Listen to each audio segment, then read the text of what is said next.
Hello friends, welcome back to our channel Mahi's home style cooking. ఈరోజు వీడియోలో రవ్వ లడ్డుని ఎలా తయారు చేసుకోవాలో చూద్దాం. రెగ్యులర్గా చేసుకునే రవ్వ లడ్డు కంటే ఈరోజు నేను చూపించే రవ్వ లడ్డు డిఫరెంట్ స్టైల్లో మంచి టేస్టీగా ఉంటుంది. ఎలా తయారు చేసుకోవాలో చూద్దాం.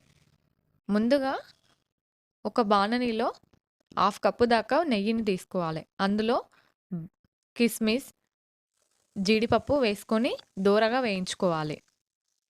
ఈ వేయించుకున్న కిస్మిస్, జీడిపప్పుని ఒక బౌల్లోకి తీసుకొని అదే బాణలిలో ఒక కప్పు దాకా బొంబాయి రవ్వని తీసుకోవాలి. ఈ బొంబాయి రవ్వని పచ్చివాసన పోయేంత వరకు వేయించుకోవాలి.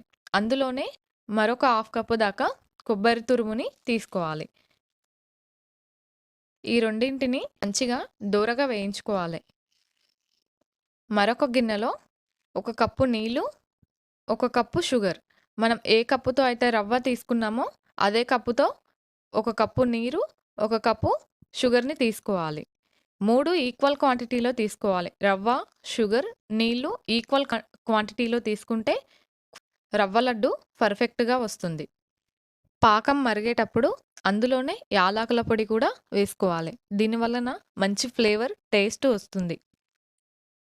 ఈ పాకం తీగ పాకం వచ్చేంత వరకి మరిగించుకోవాలి. వీడియోలో చూపిస్తున్నట్టుగా తీగ పాకం రావాలి. అప్పుడే లడ్డు పర్ఫెక్ట్‌గా వస్తుంది. ఇలా తీగ పాకం వచ్చిన తర్వాత మనం వేయించి పెట్టుకున్న రవ్వని అందులో వేసి కలపాలి. ఉండలు లేకుండా మంచిగా కలుపుకోవాలి. కలుపుకొని చల్లారేంత వరకి పక్కన పెట్టుకోవాలి. చల్లారిన తర్వాత మనకు ఇలా కనిపిస్తుంది. ఇలా చించితే పొడి పొడిగా అవుతుంది. ఇదంతా కలుపుకొని పొడిగా చేసుకోవాలి. ఇలా పొడిగా చేసుకున్న దాంట్లో ముందుగా వేయించి పెట్టుకున్న జీడిపప్పు, కిస్మిస్‌ని వేసుకోవాలి. ఇలా జీడిపప్పు, కిస్మిస్‌ని కూడా వేసుకొని మరొకసారి కలుపుకోవాలి. ఇందులోనే కావాలంటే మీరు పాలను గాని, నెయ్యిని గాని కలుపుకుంటూ ఉండలుగా చుట్టుకోవాలి. పగుళ్ళు రాకుండా సాఫ్ట్‌గా మంచిగా వస్తాయి. ఈ స్టైల్‌లో ఓసారి మీరు కూడా ట్రై చేసి చూడండి. నేను వీడియోలో చూపిస్తున్నట్టుగా ఒక్కొక్కటి చుట్టుకోవాలి. అంతే. అన్నింటిని ఇలా చుట్టుకుంటే సరిపోతుంది.